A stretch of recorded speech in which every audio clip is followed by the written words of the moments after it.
The essential difference between comics and film is that, like literature, the reader controls the pace in comics.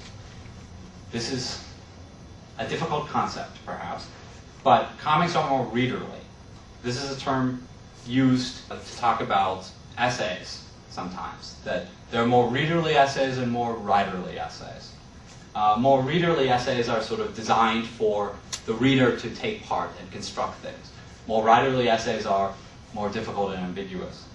In terms of comics as a medium, comics are more readerly in the sense that the reader controls the pace.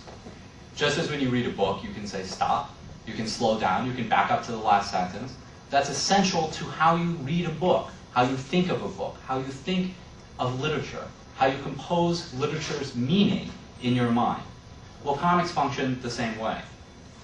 Cinema, however, is controlled by the director, by the editor, in terms of its pacing. You have no control over how quickly an image passes you by. This is a problem sometimes when we talk about violence, for example. A violent image in film might be just a brief second.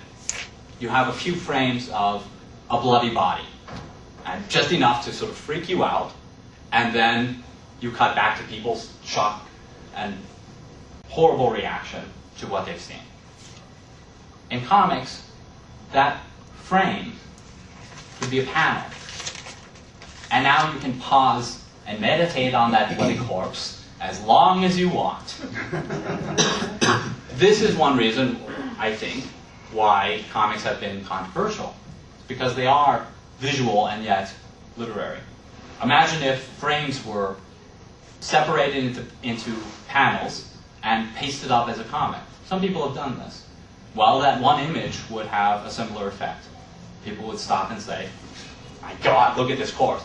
And then, little boys would run to their friend and say, look, there's a good body in this one.